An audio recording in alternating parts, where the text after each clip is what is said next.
ये कहानी है एक सैनिक की। एक बार एक सैनिक था, उसके दोनों हाथ नहीं थे, यानी वो दिव्यांग हो गया था किसी ऑपरेशन के दौरान।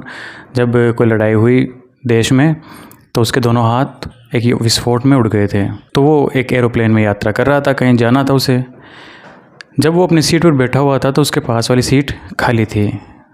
उस सीट पर बैठने के लिए एक बहुत ही खूबसूरत महिला आई।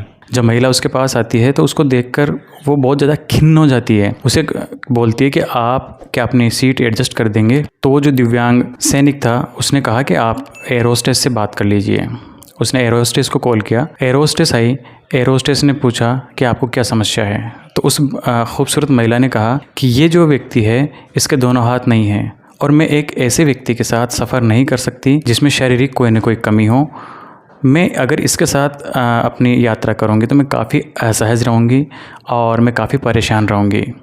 ये सुनकर उस भूतपूर्व सैनिक को और उस एयर होस्टेस को बहुत बुरा लगा, लेकिन क्या कर सकते थे। एयर होस्टेस ने कहा कि आप थोड़ी देर वेट कीजिए, मैं अपने क्रू मेंबर्स से बात करके आती हूँ और फिर मैं आपको बताती हूँ कि मैं आपके लिए क्या कर सकती हूँ। वो गई। थोड़ी देर उन्होंने बात की आपस में और वो वापस आई। जब तक बाकी यात्री भी कानाफूसी कर रहे थे कि देखते हैं क्या होता है। जब वो वापस आई तो काफ़ी मुस्कुराती हुई आई और बोला कि मैम, इस पूरी जो एरोप्लेन है उसके अंदर सिर्फ एक सीट खाली है और वो बिज़नेस क्लास में है। आप दोनों में से हमने एक को वहाँ बैठाने का फ़ैसला किया है और ये फ़ैसला हमारे इस एरोप्लेन के इतिहास में पहली बार हो रहा है और ये फ़ैसला करते हुए मैं बहुत खुशी हो रही है। तो खूबसूरत महिला बहुत खुश हुई कि चलो ठीक है, मैंने टिकट तो इकोनॉमी क्लास का लिया है लेकिन मैं यात्रा एक बिज़नेस क्लास में करूँगी। वो खुश हो रही थी। इसी बीच जो एयर होस्टेस थी उसने उस दिव्यांग भूतपूर्व सैनिक से पूछा कि क्या आप यहाँ से उठकर बिज़नेस क्लास में जो सीट खाली है उस पर बैठकर यात्रा करना पसंद करेंगे, क्योंकि हम नहीं चाहते कि आप एक अशिष्ट यात्री के साथ बैठकर अपनी यात्रा का मज़ा ख़राब करें। एरोप्लेन स्टाफ के इस फैसले पर सभी यात्रियों ने काफ़ी तालियां बजाई। तो एक यात्री खड़ा होकर पूछता है कि आपके दोनों हाथ किस तरह जुदा हो गए आपसे। तो उन्होंने बताया कि एक बार कश्मीर में लड़ाई हो गई थी तो एक विस्फोट हुआ और उस विस्फोट में मैं अपने दोनों हाथ गंवा बैठा और इसके बाद अपने ही मन में सोचा कि मैं कैसे लोगों के लिए अपनी जान की बाजी लगा रहा था।